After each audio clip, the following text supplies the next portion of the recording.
Hi, I'm Alex Pock. I'm music director and conductor of Esprit Orchestra, and I have with me a very enterprising and engaging young Canadian composer, Eugene Astapov, who has written a work that traces its roots back to pre-Christian Russia.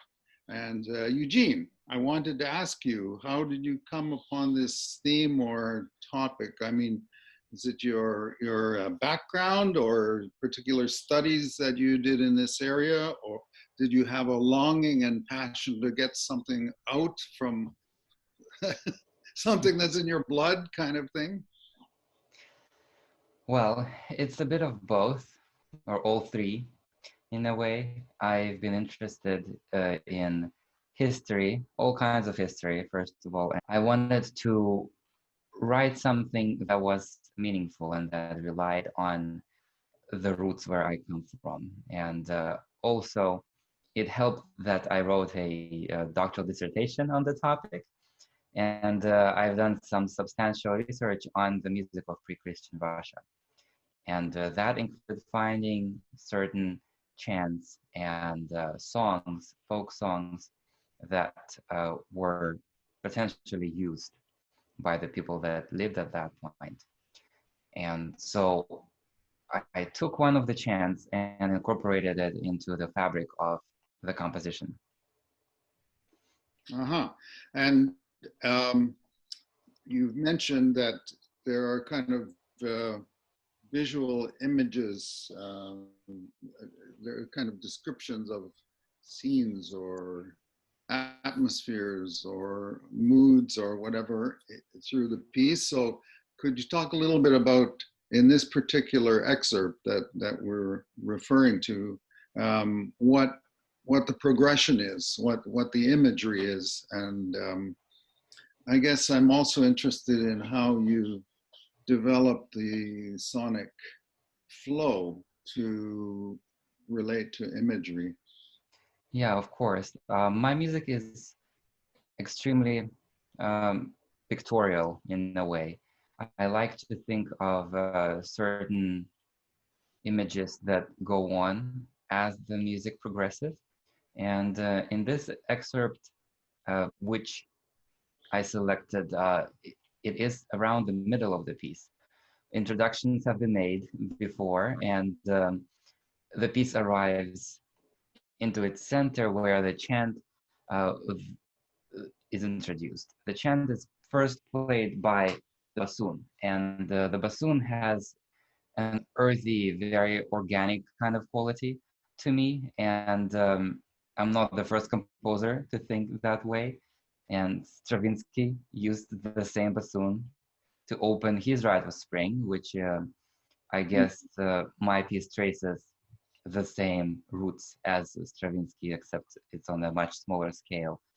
And so the imagery is of a procession of ancient people potentially entering a forest and singing their praise, or actually at that point it was called weeping, and they were weeping to the gods. And this is where the middle of my piece, this is where this image comes in. And so all the other instruments surround the bassoon in a way, and various combinations of instruments are used through this excerpt to uh, put sort of a nebula around the main instrument.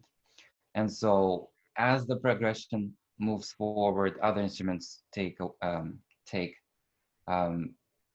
the melody and they keep developing it until the return of the original material of the opening.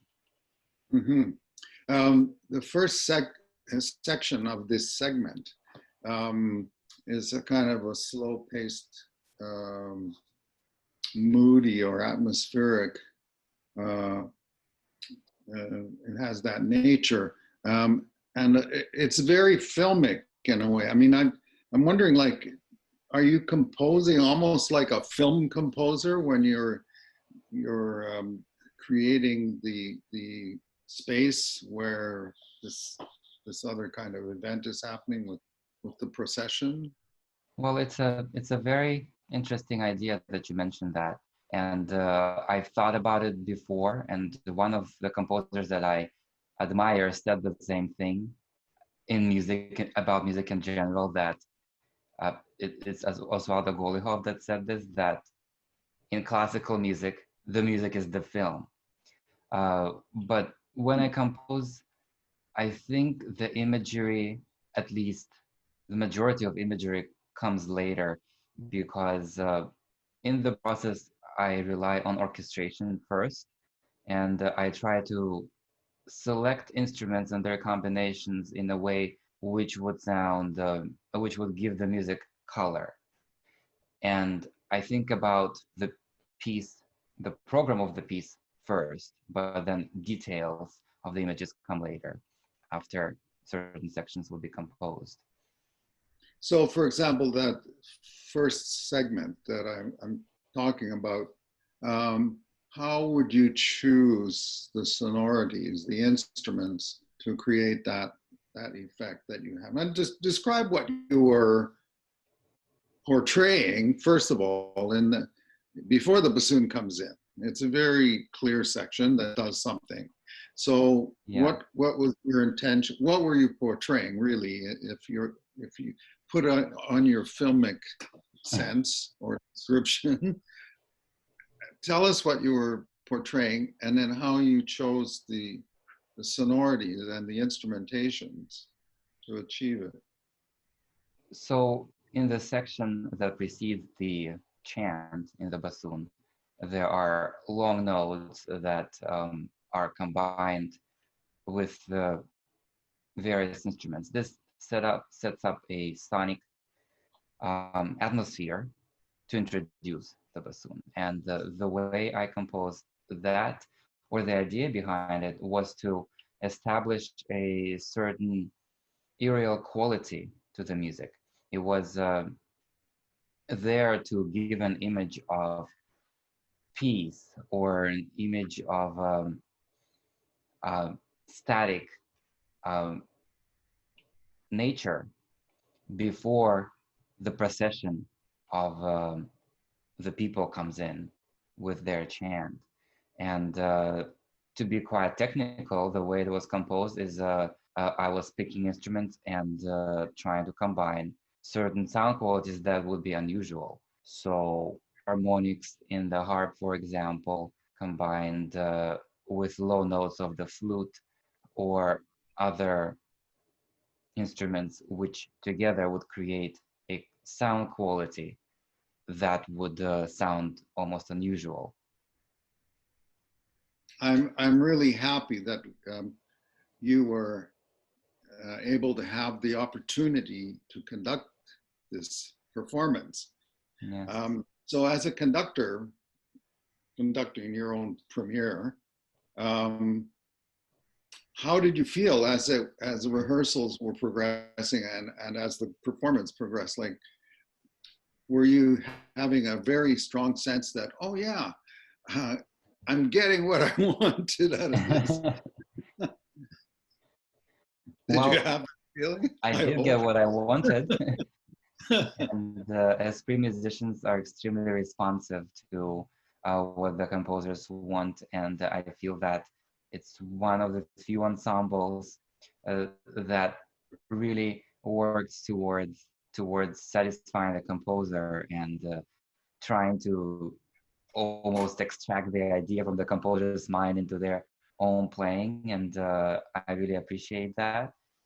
And during the rehearsals and the performances, the performance rather, the musicians were very attentive. And I mean, I was hearing the music for the first time as well, and I was learning how my combinations of instruments in that particular section sounded. And I was learning whether some of it worked, whether some of it didn't work. But in the end, I think the musicians put it together quite well, and it all glued together together nicely. Great. I'm very pleased to hear that. You know, I think one thing that's impressive about your composition, your oeuvre, um, is that the pieces, many of them are so different from one another, have such different subject matter, and are aiming to achieve such different things and sound different, but they all have, you know, very strong, sure hand in achieving it. I'm thinking of comparing this work we're listening to a piece such as "Hear My Voice," which incorporates some playback material, etc. But the orchestration and the way it achieves something completely different storyline, so to speak, is very strong. And I think this is a really good quality that you have in your writing. I have tried to explore a lot of different ideas, and having the opportunity to compose a piece for Esprit almost 5 years in a row now. Um, I have had the chance to do one thing and do another thing, and explore things that I usually wouldn't, considering that there is plenty of rehearsal time, considering the openness of the musicians, and of course the audience, that Esprit audience that appreciates composers, uh, and comes to concerts specifically to hear new music. And so I wanted to bring something special each time, and not just explore different music, but explore different topics. With that in mind, having such diversity in your work and having these experiences in compositional development of your skills, have you come up to a point where you have a target in mind as the next new significant composition? I mean, be it a symphony, oratorio, or some grandiose piece that can't be called, that can't be named in classical music terms, but some target. Have you got something in mind now that you have this under your belt? These many pieces, not only for Esprit, but the other things you've been writing. Have you come to a point where, oh, you know, I think I'm going to keep my powder dry and save up my energy and imagination for this particular piece? Anything like that in mind? Well, yes and no. I would say that with each project, I don't save anything. I think most of the time I go all the way in, especially with larger ensembles. And I try to do the most I can with the provided resources.